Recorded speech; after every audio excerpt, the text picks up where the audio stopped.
Hello guys, so let's discover some two cool sequences and try to figure out like what is going to be the pattern or the rule to generate the next term based on the previous term. So the first sequence that I'm going to consider, let's take the following sequence: 1, 2, 3, 4, then 3, 2, then 1, 2, 3, then 4, 3, then 2, 1, 2, 3. So the question is, what is going to be the next term over here? So what I suggest, just pause this video, try to observe the sequence and guess what is going to be the next term in the sequence. Okay, perfect. I assume that you did that, so let me show you how to figure out what is going to be the next term.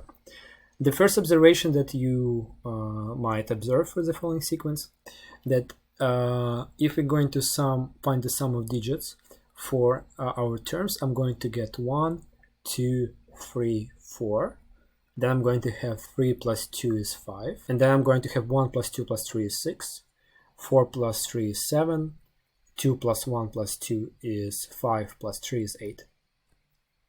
So that suggests that our next term is going to have the sum of the digits that is equal to 9. And another cool rule, or like cool pattern that you can observe, let's write these elements of the sequence next to each other. So I'm going to have 1, 2, 3, 4.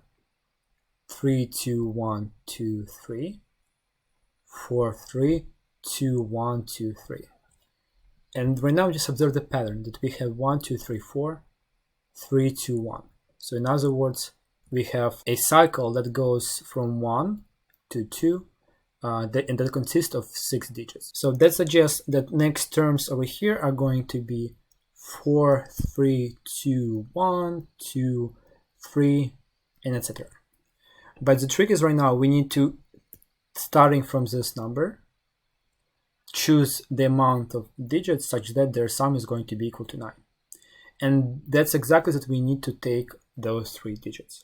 So the unknown element of the sequence over here is going to be 4, 3, 2. And then what you can do, you can try to find the next element of that sequence. So that sequence is pretty cool. It's literally is going to be a sequence which is generated by 1, 2, 3, 4, 3, 2. But every time when you're going to produce the new element of your sequence, so nth element, the sum of its digits must be equal to n. Okay, let's move on to the second sequence. So second sequence is going to be the following. I'm going to consider like 1, 1, 1, 2, 1, 1, 2, 1, 1, 1, 1, 1, 2, 2, 1. And here we can ask the same question: what is going to be the pattern for the sequence? So in other words, what is going to be our next element? So again, like take a look at the sequence and try to guess what is going to be our next element. Okay, I assume that you try to do that. So let's see. This sequence, I don't know how to say that correctly. You see it and you can read it aloud. So what do we have here? Here we have 1. And the next element is 1, 1. So the next element here is going to be 2, 1. So the element of our sequences are going to describe the previous element, but just pronouncing it aloud. So for example, if the first element is 1, then second element is going to be 1, 1. Since we have here 2 1s, I'm going to say my next element is going to be 2, 1.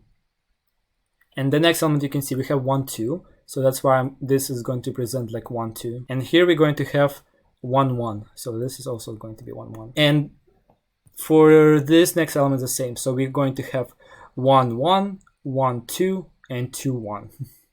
So the next element then for the sequence is going to be the following. Is going to be 3, 1, 2, 2, 1, 1. Okay, so we're done for this video. I just decided to do those sequences for fun. So let's help to explore more, dive into sequences and like topology. If you're not subscribed to my channel, please subscribe. The more subscribers I'm going to have, and the more like exciting our journey is going to be. So let me know if you have any questions, and have a nice day.